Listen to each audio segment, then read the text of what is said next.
Olá, eu sou Carla Juliana e nós estamos começando mais um podcast Filhas de Sara. O sábio rei Salomão disse em Eclesiastes 4:9: é melhor serem dois do que um.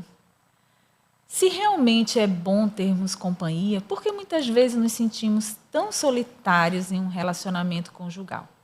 Eu quero convidar você para acompanhar o nosso bate-papo de hoje, que tem por tema Enfrentando a Solidão no Casamento. Nós estamos conversando a respeito do livro Mulheres Aconselhando Mulheres, da Elise Fitzpatrick, e hoje nós vamos conversar a respeito do capítulo 13. E para conversarmos sobre esse assunto, estão aqui mais uma vez compondo a nossa mesa, as minhas queridas irmãs, Ana, Joelma e Samara. Meninas, sejam muito bem-vindas. Obrigado, é um prazer poder estar aqui mais um encontro, né? Para aprendermos um pouco mais e conversarmos um pouco mais. É um prazer estar aqui novamente. É um prazer estar aqui com vocês de novo. Estou super animada e acho que nossa conversa hoje vai render bastante. Esse assunto, eu particularmente amo falar sobre esse assunto e eu acho que esse assunto vai render bastante. Pelo menos no nosso grupo de WhatsApp rendeu, né? Então vamos começar. Eu quero perguntar, é natural que a gente idealize, né, as coisas? Tenho muitas idealizações a respeito da vida, né? Eu, particularmente, idealizo muita coisa. Eu idealizava como seria o meu futuro, idealizei como seria o casamento, idealizei como seria minha filha, enfim, eu saí idealizando tudo. Obviamente, nada do que eu idealizei aí aconteceu. Isso não quer dizer que eu estou frustrada. Graças a Deus não aconteceu como eu idealizei. Mas nesse nosso anseio de idealizações, né? O casamento é o que você idealizava antes de casar? Assim, o relacionamento conjugal é o que você idealizava? É muito melhor. É muito melhor? É muito melhor do que eu tinha pensado. Eu acho que eu já falei isso aqui outras vezes, né? Eu tenho essa tendência de ser um pouco pessimista. E antes da gente casar, a gente sempre escutava assim, primeiro ano é muito difícil, vocês vão brigar e não sei o quê. Eu falei, pronto, a gente vai querer se matar, um no pescoço do outro, mas tá tudo certo. E aí eu lembro que depois que a gente completou 1 ano de casada, a gente estava deitado, assim, conversando. Aí ele falou assim, olha, não foi tão difícil, né? Eu falei, verdade, sobrevivemos. Então deu super certo, assim. Eu entendo que, claro, a gente tem algumas ideias, a gente pensa, né? Afinal de contas, nós mulheres estamos sempre planejando e sonhando com as coisas. Mas confesso a vocês que, para mim, pelo menos, o casamento foi muito melhor do que eu tinha imaginado, assim, superou as minhas expectativas. Agora, eu fui pega de surpresa. Eu queria viver minha vida, minha juventude, né? No mundão. Eu nunca parei para imaginar casar, ter filhos, nunca idealizei, nunca planejei nada. Então, tudo que veio foi lucro, entendeu? Tudo que veio foi bênção. Então, não criei expectativas para o casamento, não criei expectativa para filho, não planejei casar.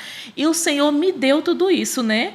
E desde quando Ele me deu, eu acho que eu me saí bem. Eu aceitei o papel de esposa muito rápido, a maturidade de ser mãe também adquiri, logo fui embora, né, perto dos meus pais, e foi super bem, só que não é fácil, né, não é fácil. A vida de casada, para mim, não é fácil. É um desafio, mas é muito bom. É muito bom ter uma família, é muito bom estar casada, é muito bom, tudo é muito bom. Tudo que o Senhor faz é muito bom. É bom. Para mim também foi melhor do que eu esperava. Eu só tenho a agradecer a Deus e viver o momento. E tem sido bênção. Esses 6 anos tem sido bênção. Mas a gente sabe assim, que a realidade é que muitas mulheres, né, idealizam. Talvez não foi a realidade de nenhuma de nós. Né? No meu caso, sim. Mas eu creio que quando eu idealizava o casamento, eu era muito realista no sentido das dificuldades que existem, de que o casamento não é para me fazer feliz. Eu nunca casei com esse pensamento.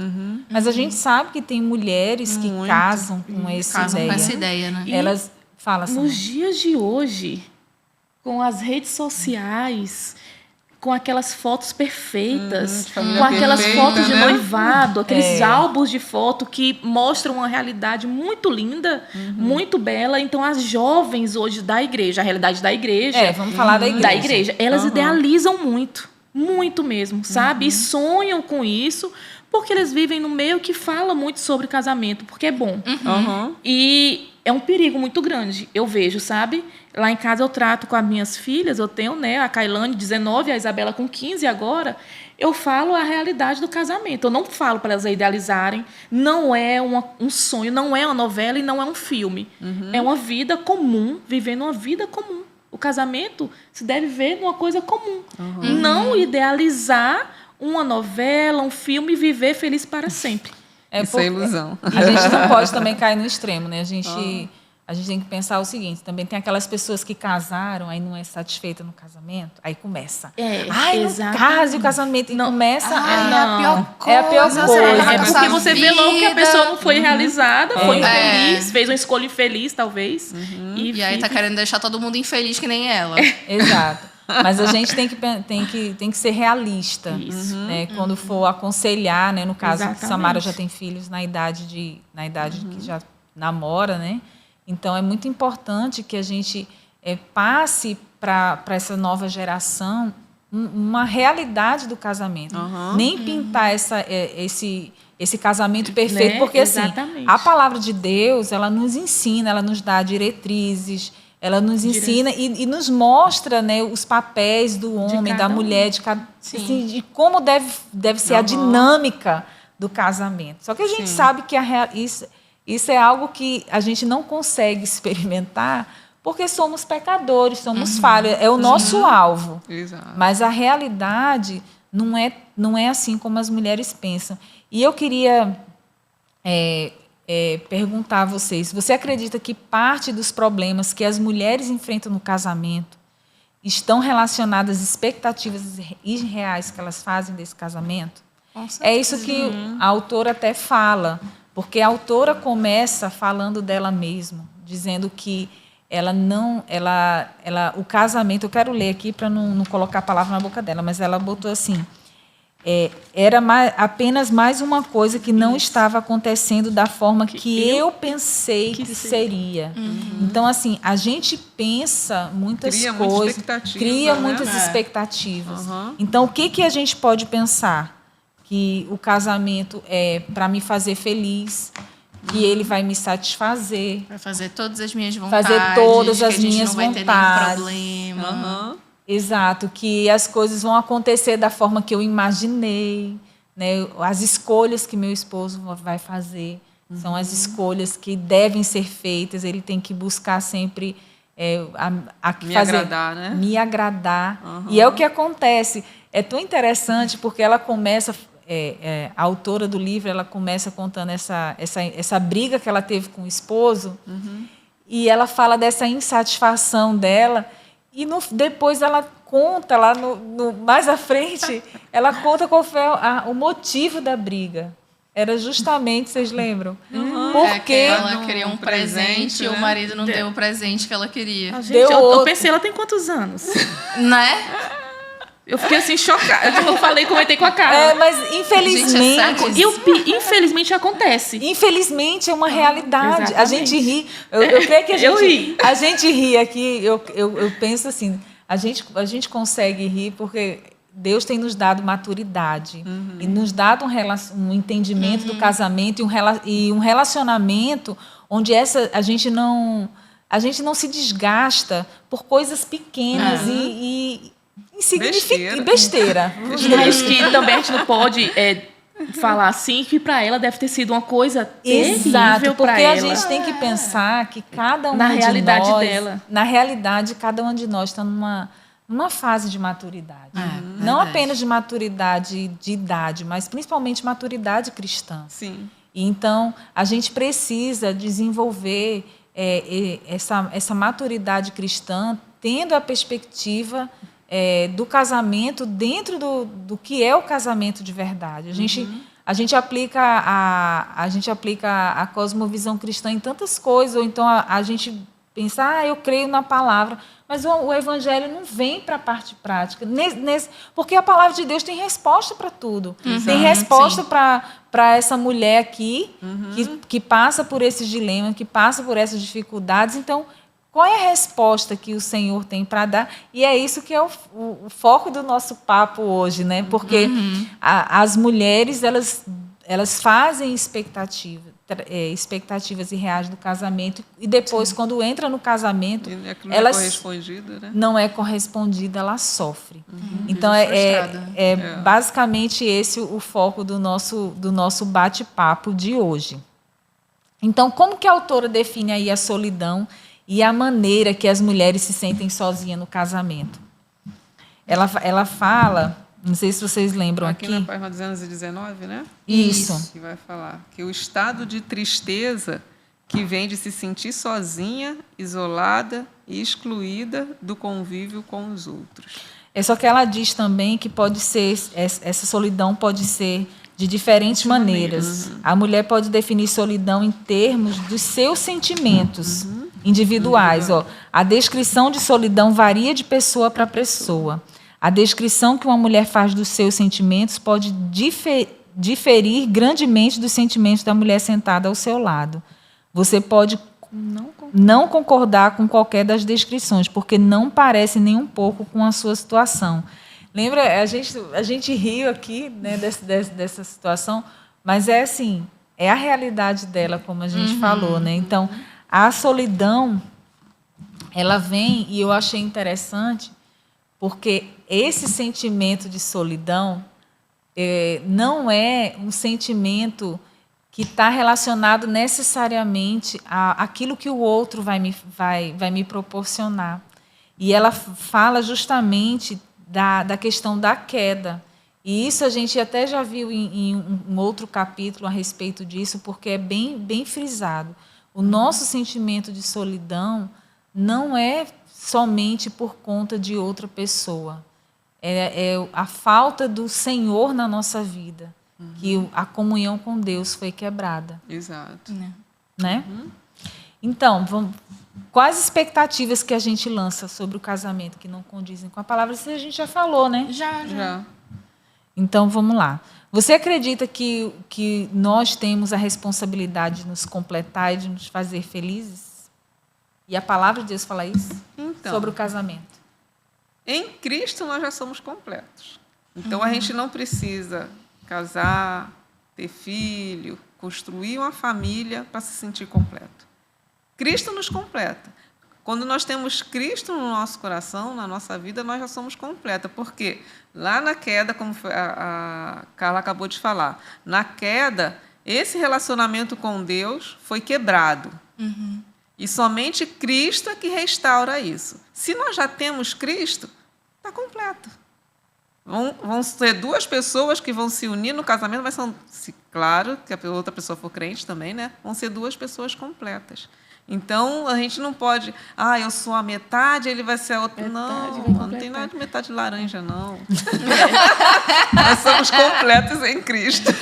E o pessoal fala muito de... Eu acredito que a pessoa tem que já ser feliz com tudo que você tem, né? Tudo que nós temos é muito mais do que nós... tipo assim, em Cristo, eu estou falando em Cristo, tudo que nós já temos, aquilo ali tem que nos satisfazer. Exato. Você está feliz, tipo assim, eu sempre fui uma pessoa muito feliz, muito alegre, e feliz e satisfeita com o que eu tenho, porque tudo que eu tenho é o que Deus quer que eu tenha, né? Então, de nada eu tenho falta, de nada, né? De nada nós temos que ter falta. E o casamento vai ser... uma junção de duas pessoas felizes. Eu não vou... Eu preciso casar do meu marido para ser feliz. Eu preciso disso para ser feliz. Não, você tem que ser feliz. Não é? Você não vai dar o resto. Eu estou sozinha, vou ali completar e ser... Para ver se completa a minha felicidade. Para ver se eu vou felicidade. continuar sendo feliz. Não, você casa porque você já é feliz, mas você precisa de alguém para compartilhar a vida e viver junto com aquela pessoa. Ainda tem mais. Se a gente for para o casamento buscando essa felicidade... esperando que ele te faça feliz, você vai se frustrar, porque ele vai fazer de tudo, né, para poder te satisfazer, te fazer feliz. E você vai continuar com aquele vazio e culpando buscando, ele, e todo né? E aí vai ser muito ruim. Mas o maior problema disso é porque a gente por mais não, que ele faça, né, ele não vai. É porque a gente não entende a nossa verdadeira identidade em Cristo. Porque a partir do momento que a gente entende a nossa real identidade em Cristo e a gente percebe que o Senhor é suficiente para nos satisfazer, Sim. a nossa vida muda, a nossa perspectiva de vida muda e tudo que está ao nosso redor e a maneira como a gente lida até mesmo com os nossos problemas é completamente diferente. Exato. Porque a gente vai fazer isso na dependência do Senhor. E a gente não vai ficar naquela busca de que o outro te faça feliz, mas você vai buscar fazer ele feliz. Entendeu? Sim. E isso faz toda a diferença, porque você não vai ficar naquela exigência. Mas você vai saber qual é o seu papel. Em Cristo, eu, como mulher, como esposa, o meu dever é esse, é amar, respeitar, né?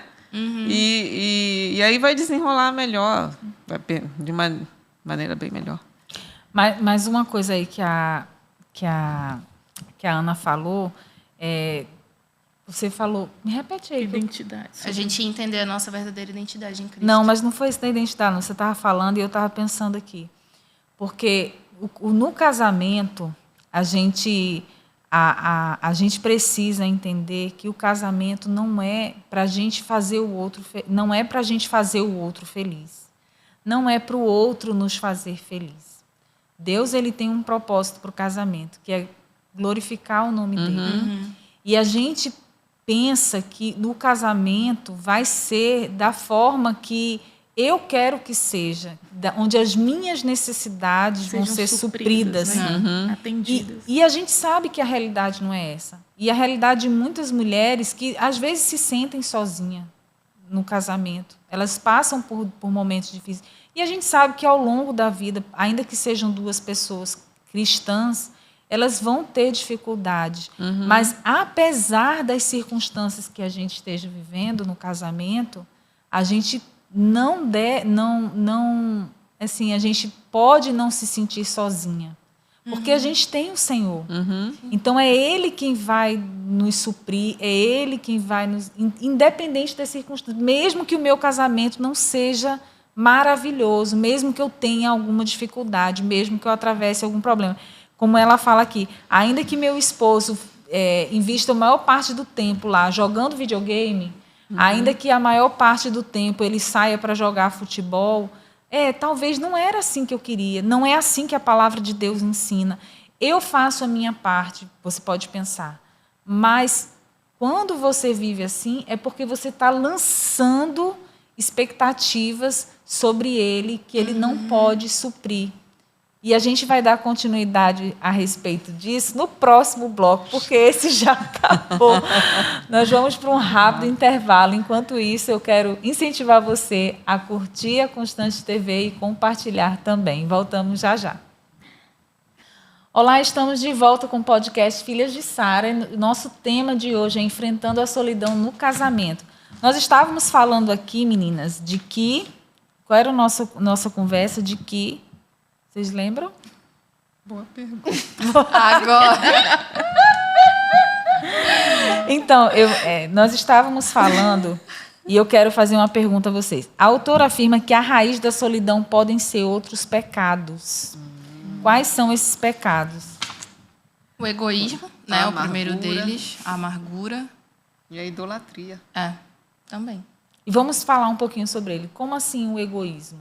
É você achar que o casamento gira em torno de você, que você casou para que o seu marido faça as suas vontades, supra as suas necessidades, lhe faça feliz e viva ali o tempo todo, como diz minha mãe, ele paparicando. Então, esse é o maior problema. E você muitas vezes pensar assim, mas ele sabe que eu gosto do pão de tal padaria. Por que ele não comprou? Tá querendo me irritar, né? Então, assim, a gente não pode viver dessa maneira, até porque o mundo não gira ao nosso redor, muito menos o nosso casamento. A idolatria, né, como a Joelma citou também, é você colocar o seu marido ou o seu casamento no lugar de Deus. E o seu casamento, você vai continuar se sentindo sozinha se você deixa que outras coisas ou outras pessoas ocupem o lugar do Senhor. Porque o Senhor, ele precisa ser o único e o primeiro na nossa vida. E a partir disso, todo o resto vai funcionar. Uma coisa que ela falou que eu acho que é importante é a maneira como a gente nutre os nossos pensamentos.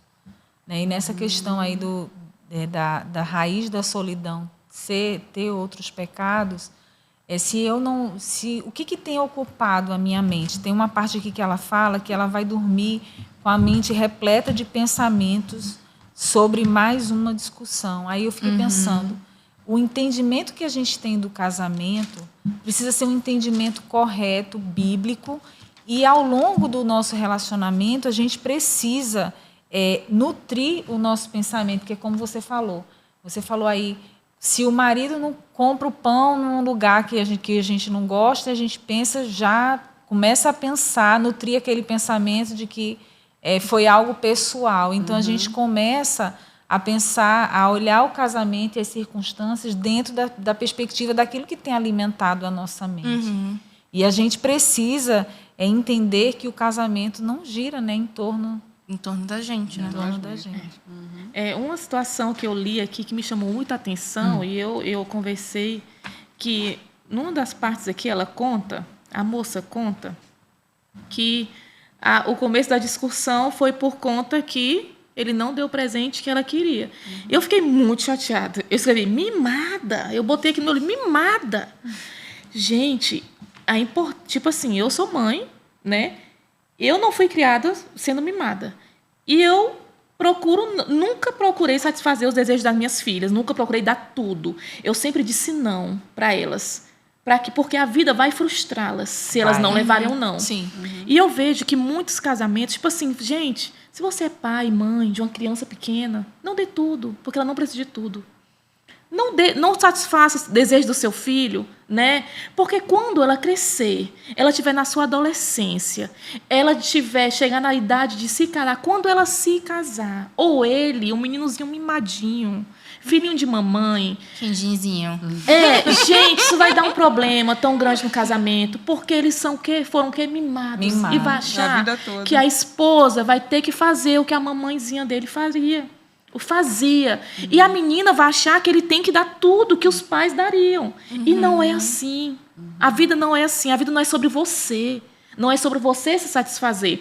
O outro te satisfazer. A vida é uma realidade que tem que ser vivida. Tipo assim, é tão claro. E hoje em dia, na igreja, nós, mães, nós temos a obrigação de explicar para os nossos filhos, né, a realidade da vida, que eles não foram feitos, tipo assim, o marido e a mulher para suprir, né, os seus, como dizia minha mãe, os seus querer. Entendeu? Os caprichos, né? O capricho, porque o que ela citou aqui pode ser uma bobeira, mas é a realidade muito, tipo, como comprar o pão que você não queria, né? De outra padaria, né? Daquela joia que você queria, não era daquele jeito, né? E causa brigas, né? Desnecessárias. E a pessoa acha que foi, tipo assim, foi para ofender. Não, ele não me deu porque ele quis. Será que ele não sabia que era isso que eu queria? Entendeu? E, tipo assim, a gente tem que ter muito cuidado na criação dos filhos, né? Porque uma boa criação evita muitos transtornos, muita dificuldade no casamento, que eles vão ter uma visão de casamento real, né? Uma coisa que ela falou aqui que tem a ver com isso que você está falando, vou ler aqui, na página 221. Eu até coloquei aqui, importante. Algumas vezes nós nos sentimos sozinhas porque cremos que a felicidade vem de obtermos o que pensamos que necessitamos. Daí a importância, né, daquilo que a gente tem alimentado, o que ocupa a nossa mente, quais são as nossas prioridades. Se cremos que tudo o que necessitamos vem, no final de contas, do nosso marido, nós nos sentiremos decepcionadas, infelizes e solitárias, porque quando ele não estiver à altura das nossas expectativas. E a gente lança, e gente, isso é uma realidade, a gente lança expectativas sobre o nosso marido. A gente quer que ele seja como a gente gostaria que ele fosse. A gente quer que ele seja como a palavra diz que ele deve ser. E a realidade não é essa. A realidade é que nós somos pecadores, somos falhos, somos limitados. E o Senhor nos deu um ao outro para que, nesse relacionamento, nós sejamos mais semelhantes a Cristo. Outra coisa que ela fala aí, se a sua alegria e contentamento depende dos pensamentos, palavras e ações do seu marido, então, no certo sentido, o seu marido se tornou o Deus da sua vida, aquela questão da idolatria. Né? Você está esperando que ele seja o seu salvador, a fonte e a razão para a sua própria vida. E não é isso a realidade. Mesmo que o seu marido esteja disposto a fazer tudo o que pode para agradar e satisfazer todo o vazio em sua vida, ele falhará nessa busca. Porque ele não pode, ele é pecador. E de igual forma, se a gente fosse... Já pensou o peso que seria se o nosso marido lançar sobre nós a responsabilidade da felicidade dele? Da gente satisfazê-lo plenamente, da gente ser a mulher que ele idealizou e a gente realizar todas as coisas que ele espera. Então, assim, a gente não vai conseguir. É um peso enorme. E a gente, muitas vezes, lança, né? Faz isso, né? E no final dessa parte que você leu, o Carla diz assim, existe apenas uma pessoa que pode fazer isso. O seu nome é Jesus Cristo. Exato. Então, Só ele pode. Só ele nos satisfaz plenamente. Deixa eu falar, tapa de luva com luva de pelica, hein? Eu li essa frase, uau. Então, aí, logo depois dessa parte que nós lemos, a autora, ela fala assim... ela dá algumas sugestões, e eu queria que a gente falasse um pouquinho sobre isso, sugestões para lutar contra os sentimentos da solidão no casamento. Não sei se vocês perceberam aí nessa página 222, como, por exemplo, se os sentimentos de solidão podem brotar de sua análise falha sobre o seu casamento e seu marido. Aquela pessoa que fica sempre olhando os pontos negativos, fazendo comparação, né? Mas o marido de fulano, mas o casamento de... mas, né? Então, aí receita para o desastre. Se o seu problema é esse, o que é que ela diz? Você está esperando algo dele que somente o Senhor pode suprir? Então, ou seja, será que você não está buscando no seu marido algo que somente o Senhor pode suprir? Outro, o seu sentimento de solidão pode começar a diminuir se você focar mais em amar o seu marido e menos em conseguir o que você quer dele. Eu marquei essa aqui, a próxima. Você pode estar sozinha fisicamente, mas isso não significa automaticamente que você tenha que se sentir solitária. Apesar da possibilidade do seu marido gastar todo o seu tempo no computador, no campo de futebol ou em frente à televisão, você não tem que se sentir sozinha. Pode lembrar a si mesma continuamente da presença do Espírito Santo em sua vida e pode alcançar outros que precisam de consolo. Eu marquei essa aqui porque meu esposo é militar. Me senti várias vezes. Esse ano fazem 12 anos que ele trabalha, ele é militar e viaja. Então, praticamente, eu criei as meninas sozinha, longe de família e longe do pai. Então, foi muito difícil. Eu me sentia muitas das vezes chorando. E perguntava ao Senhor por quê? Por que o Senhor me trouxe para cá, para me ser sozinha, né? Longe da minha família? Por que, Senhor? Né? Por que eu tenho que ser assim? Sou eu. E, tipo assim, você está sozinha com seus filhos pequenos na igreja, sabe? E era muita dificuldade. Então, eu me sentia muito sozinha. E perguntava por que tem que... E eu me perguntei muitas vezes, ao ponto de entender, mas todas as vezes, eu, graças a Deus, já era convertida aqui em Manaus. Todas as vezes que eu me sentia frustrada, todas essas perguntas que eu fazia para o Senhor, todas elas foram de joelhos e chorando aos pés dele. Nunca eu perguntei o porquê a ninguém. Eu sempre perguntava ao Senhor e chorava aos pés deles. E dizia, Senhor, o Senhor não está vendo. O Senhor não me vê. Perguntava claramente, o Senhor não me vê? O Senhor não me enxerga? Por que, Senhor? Por que para mim tem que ser mais difícil? Mas eu acredito que isso forjou muito para que eu fosse essa mulher... tipo assim, de coragem que eu sou hoje, de ter força e de enfrentar as dificuldades. A força não vinha de mim, mas vinha do Senhor, que me capacitou para criar as duas meninas por muito tempo sozinha, sabe? Longe de família e numa terra desconhecida, uma terra distante, sem ter muitas pessoas por perto e, tipo assim, de estar doente e ir para o hospital sozinha. Eu não dirigia, eu andava de ônibus. E, tipo assim, não tinha Uber na época. Não tinha, era táxi. Eu, esposa de militar, não tinha como estar andando de táxi. Então, era de ônibus para o hospital. E para onde tinha que ir uma, tinha que ir a outra. Entendeu? E eu me senti muito sozinha. E por muitas vezes eu questionava o meu esposo, sabe? E tipo assim, só que quando eu fui entendendo o propósito de Deus, o propósito delas verem, sabe? Tipo assim, a vida não é fácil de se viver, sabe? Mas, tipo assim, todas as dificuldades que nós passamos têm um propósito. Sim. Tem um propósito. Se você buscar em Deus, entender, buscar em Deus resposta na sua palavra e orar, aquilo ali vai forjar o teu caráter, vai forjar a tua fé, a tua perseverança, o teu testemunho, sabe?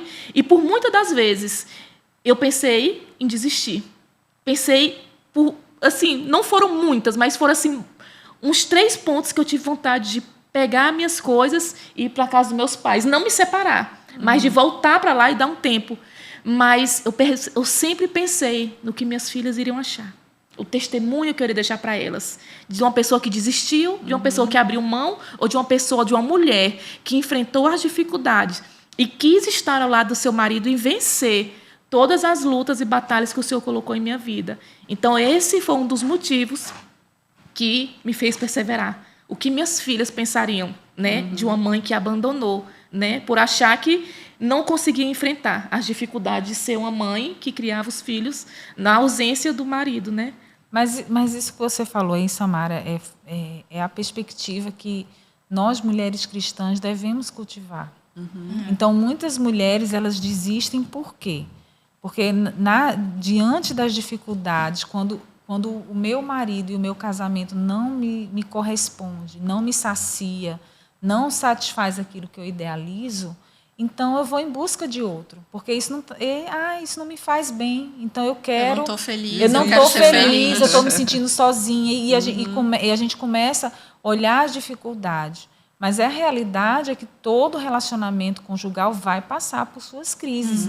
E a diferença, eu acho que é importante a gente lembrar isso, que nem sempre o Senhor vai transformar as circunstâncias. O seu marido continuou viajando. E talvez a dificuldade de outra pessoa seja em outro aspecto do relacionamento. Talvez Deus não mude as circunstâncias, mas a gente precisa entender que se Ele tem nos colocado nesse lugar, se nós estamos em obediência ao Senhor, se a gente entende a nossa identidade em Cristo, o propósito da nossa vida é glorificar o nome do Senhor em toda e qualquer circunstância, a gente vai passar por essa situação de uma maneira como você passou. Não é que a gente não vá sofrer, não é que a gente não vá se sentir só. E Deus, ele não se chateia se a gente for até Ele e perguntar, Senhor, por quê? Jó lá foi lamentar. Quantas vezes Jó questionou o Senhor e Jó não pecou por questionar. Porque ele queria, porque Deus nos dá essa liberdade de ir até Ele. E é esse o relacionamento que a gente precisa cultivar. E é uma conversa de pai e filha, porque quando você entende que Deus é seu pai, será que você nunca chegou para o seu pai e perguntar, pai, por quê, pai? Poxa, pai, né? É isso que um filho vai fazer. Né? Exatamente. E quando você, falando sobre paternidade, quando você entende, tem esse entendimento, essa maturidade de entender que Deus é o seu pai. Eu acho que qualquer sentimento de solidão, tipo assim, tudo que nós precisamos está em Deus. Tudo. Ele tem resposta para tudo, Ele tem solução para todos os problemas, Ele tem saída para todas as situações que você vive. Em Deus nós temos tudo, né? Porque Ele é o nosso Pai e Ele supre todas as nossas faltas, todas as nossas necessidades. Esse é o Deus que eu creio, né? Que nós cremos, que é o Pai perfeito, o Pai que não decepciona, o Pai que não abandona, o Pai que não falha, o Pai fiel, que está em todos os momentos.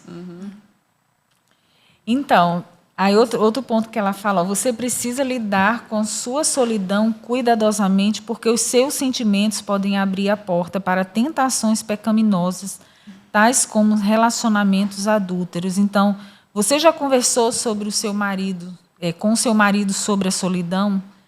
Então, às vezes, até mesmo a falta de diálogo no casamento leva às vezes o marido nem sabe. Não faz nem ideia de que a mulher está se sentindo assim.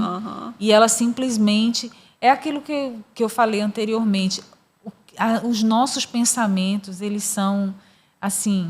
Eles voam, eles eles são muito férteis. Então, a Daí, gente começa Carla, a imaginar um monte de coisa que não é a realidade, você, Fábio. quando fala de pensamento, não tem como lembrar de Filipenses 4:8, quando diz assim, finalmente, irmãos, tudo o que é verdadeiro, tudo o que for nobre, tudo o que for correto, tudo o que for puro, tudo o que for amável, tudo o que for de boa fama, se houver algo de excelente ou digno de louvor, pense nessas coisas. Então, Deus nos ensina até aquilo que a gente tem que pensar. Né? Como a gente já comentou também lá em Provérbios, que fala que a nossa vida é dirigida pelos nossos pensamentos. Então, o que tem ocupado a nossa mente? Né? Os nossos pensamentos. A gente tem cultivado o quê? Né? A referência é a palavra ou é a novela? Exatamente. A blogueira do Instagram. Isso vai fazer toda a A diferença. vida perfeita do Instagram. Né? Isso fará a diferença. Meninas, chegamos a mais um final de um bloco e nós voltamos já já. Enquanto isso, curta a Constante TV e compartilhe que nós voltamos daqui a pouquinho. Olá, estamos de volta com o podcast Filhas de Sara. O nosso tema hoje é enfrentando a solidão no casamento. E nós estávamos falando, né, dos desafios que a gente tem no casamento e independente dos dois, né, terem ou não a mesma visão, a gente sabe que a gente enfrenta desafio. E a autora, ela cita, ela dá alguns conselhos para mulheres que são cristãs, casadas com um marido que não é cristão. E sabe uma coisa que eu achei interessante? É que ela mesmo diz, no final das contas, ela era cristã e ela tinha que ter tido um comportamento diferente. Ou seja, a própria autora aqui, o esposo dela não era cristão. E ela tinha um comportamento que é totalmente contrário àquilo que a palavra de Deus ensina. Ela devia ser aquela que tinha uma compreensão melhor do que é o casamento, mais sabedoria, não esperar dele. Exato. E aí, o que ela fala mais que vocês destacam aí? O que eu achei interessante nesse trecho é que ele já começa assim: o casamento é precioso aos olhos de Deus. A gente sabe que na criação, tudo que Deus foi fazendo, ele diz, e eis que era muito bom. E eis que era bom. Mas quando fez o homem e a mulher, e eis que era muito bom. Então, isso faz toda a diferença, né? Dentro do contexto do casamento, a mulher pode encontrar o companheirismo e uma parceria íntima que pode durar a vida inteira. Mas quando o marido não confia em Cristo como seu Salvador, isso pode tornar o relacionamento do casamento mais difícil. Em tal situação, a esposa cristã desejará o que a Bíblia diz, que deve acontecer entre um marido e uma esposa. Mas a realidade da sua experiência conjugal será bem diferente. Na Bíblia, o apóstolo Pedro falou sobre uma esposa deve agir como uma esposa deve agir com relação ao marido, mesmo que ele não agir com relação a ela como deveria. Então, o conselho de Pedro é que a esposa ela deve santificar. Não, aqui nesse 3:1 ele diz, do mesmo modo, mulheres, sujeite-se cada um a seu marido, a fim de que, se ele não obedece a palavra, seja ganho sem palavras pelo procedimento de sua mulher. Nesse texto ele fala, né, da mulher santificar, mas é dizendo que ele seja ganho sem palavras pelo procedimento, observando a conduta honesta e respeitosa. E isso fará toda a diferença, porque ele vai ver na prática, no exemplo dela, no dia a dia, através do comportamento dela, né? A forma como ela trata ele. E ele vai ser atraído a Cristo por causa da forma como ele e até mesmo ela quando trata. Lida com as dificuldades do casamento, né? Como ela enfrenta os problemas, como ela reage, né? Qual a reação dela, porque né? que diferença Deus está fazendo na minha vida, a ponto do meu esposo ver que ele precisa desse Deus, desejar ter esse relacionamento com Deus, né? Porque com o comportamento que ela teve no início, difícil, né? É complicado. É complicado.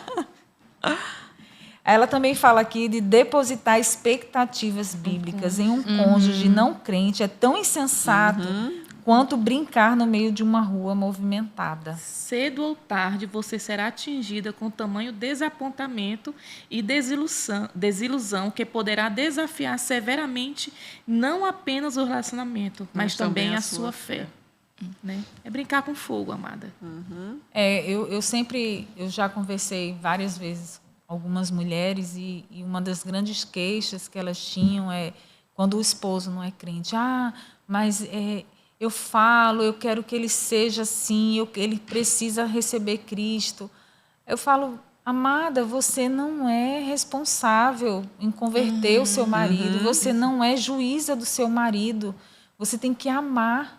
Nós precisamos amar, nós somos chamadas para amar. E temos que saber também que mesmo a mulher fazendo tudo que Pedro está falando nessa carta, sendo uma boa esposa, calando no momento exato, fazendo tudo, ele demonstrando, não está no poder dela.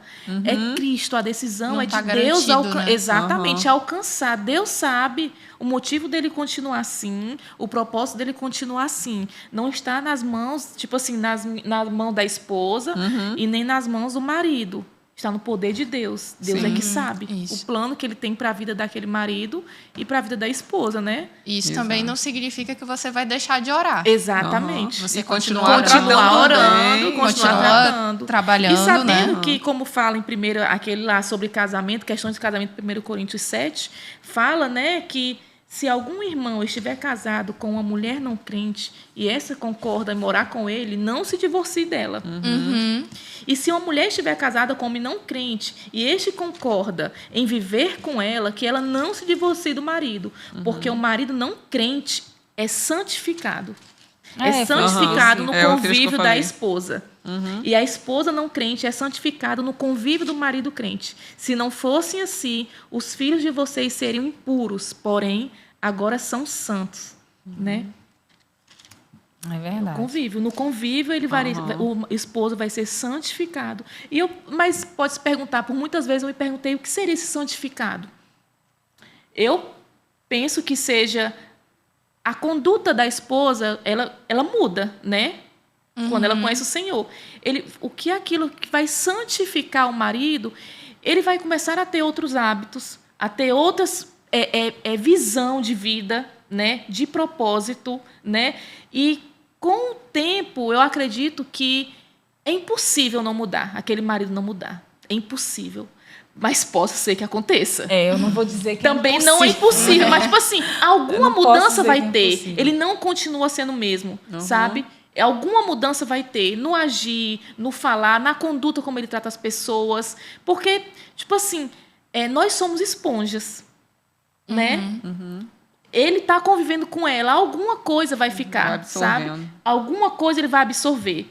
A maneira como ele tratava os negócios antes e como ele trata na visão que a esposa vai começar a falar, né? Na prática, não é assim, né? Na conduta, né? No jeito de falar, ele vai sendo santificado porque é assim que a palavra diz. Eu acredito que nós, como mulheres cristãs, e se o nosso marido é incrédulo, a gente tem que ter, como aqui a palavra fala, né? A gente tem que ter um procedimento uma conduta honesta, respeitosa. Acho que o nosso foco não deve ser converter o nosso marido. Fazer tudo isso para converter. Eu vou ser assim porque meu esposo vai ver e ele vai se converter. Acho que a gente tem que descansar no Senhor quanto a isso, entregar a vida do nosso esposo, orar, como a Ana bem falou, a gente orar, porque, amadas, a gente não sabe os planos de Deus para a vida do nosso marido. Exato. E se não for? Exatamente. E se não for? E se não for? Eu vou viver a minha vida lançando sobre, essa expectativa até mesmo sobre mim. Exatamente. Se eu vou viver aquilo tudo que eu tenho. Como se a obrigação fosse muito assim, quando ele se converter, vai ser assim. Vai ser de uma maneira. E às vezes. Na terra. Exatamente. E às vezes não é. Talvez não aconteça. Mas Deus vai te dar graça dia após dia.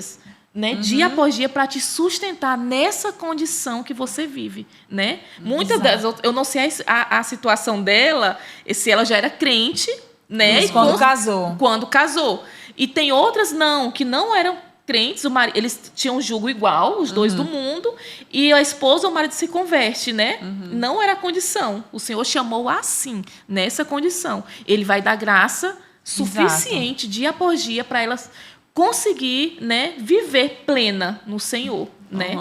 A nossa conduta deve ser para a glória de Deus. Pra glória, exatamente. O que Deus vai fazer através da nossa conduta correta, isso aí é algo que é responsabilidade dele, e não nossa. Senhor, né? exatamente. E aqui ela fala também que a gente deve procurar formas de servir o nosso marido. Eu achei isso aqui também fantástico, porque a gente, quando a gente está tratando aqui do caso da solidão no casamento, a gente tem visto que a autora tem partido do princípio que não necessariamente é solidão porque o marido me deixa só, mas é porque ele não está correspondendo às minhas expectativas.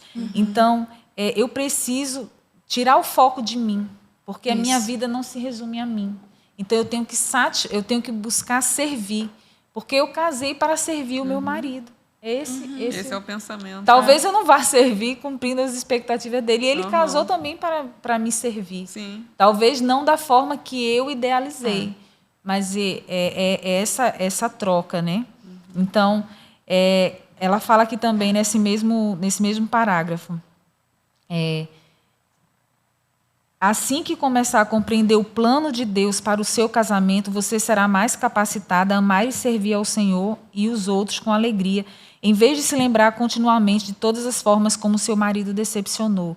Perceba que o plano de Deus para o casamento não é simplesmente fazer você feliz, é torná-la santa e acabar com a dependência do seu coração de todas as coisas que você pensa que precisa, a não ser dele.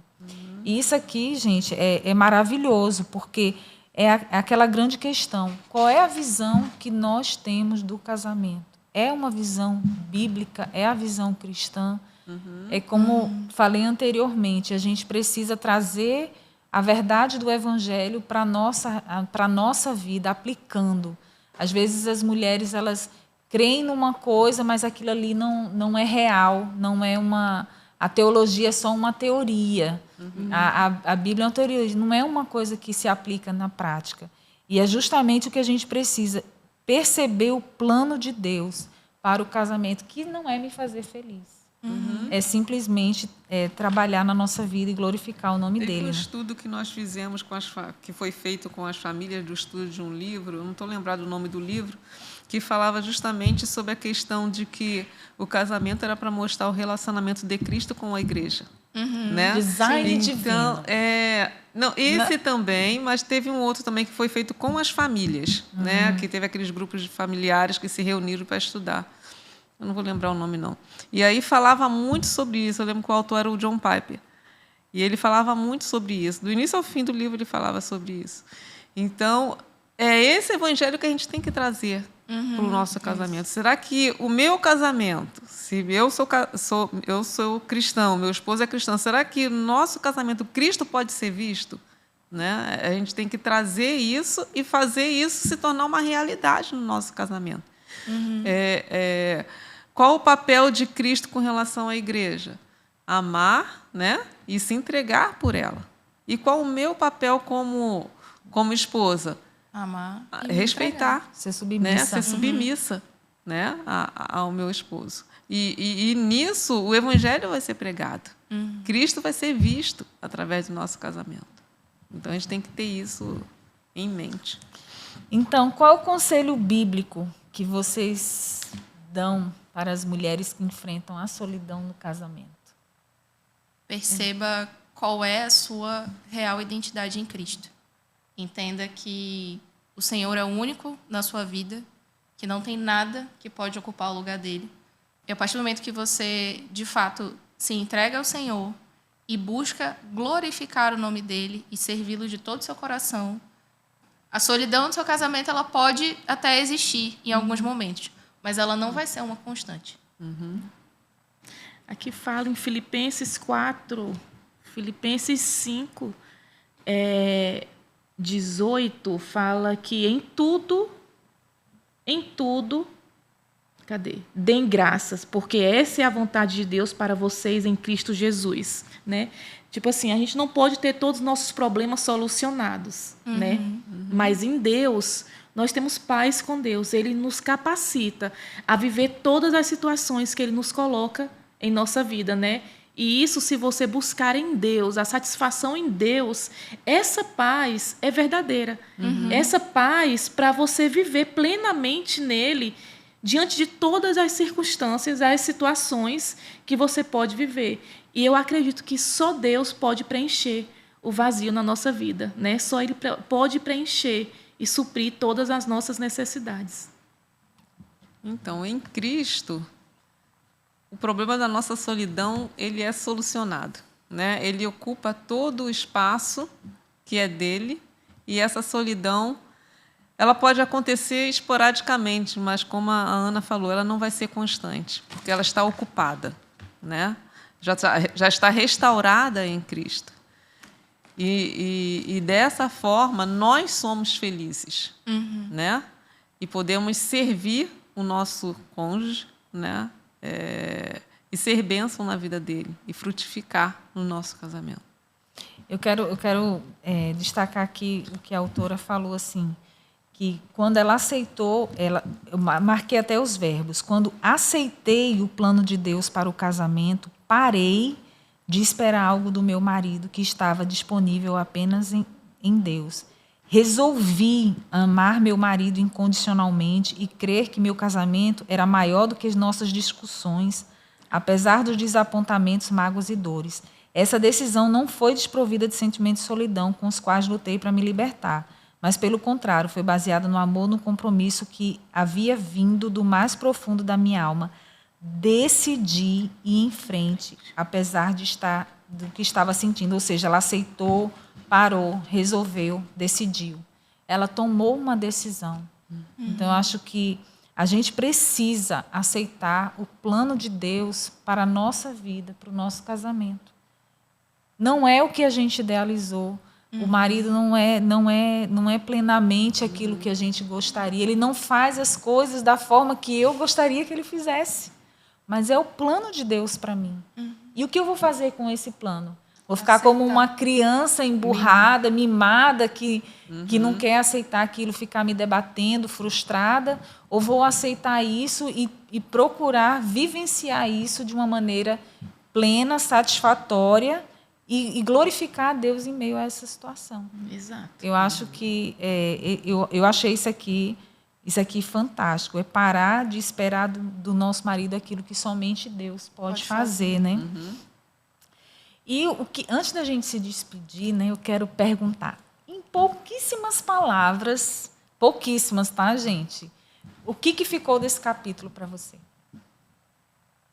Para mim ficou o que eu acabei de falar, que só Deus pode preencher o vazio que há no nosso coração. Esse espaço é totalmente dele. Em Deus nós temos tudo, somos plenas, temos plenitude nele. Concordo, Samara. Vai fazer da Samara as palavras, Ana?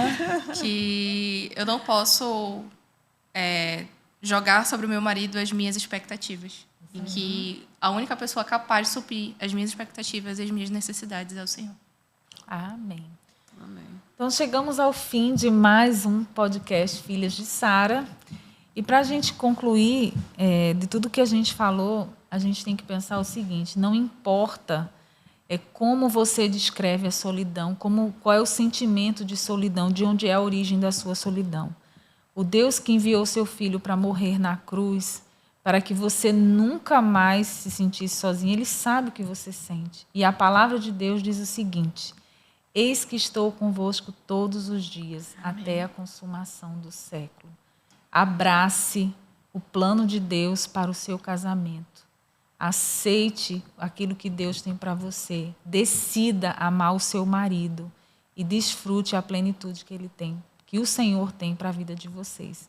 Que o Senhor abençoe e até o próximo podcast Filhas de Sara. Tchau, tchau. Tchau.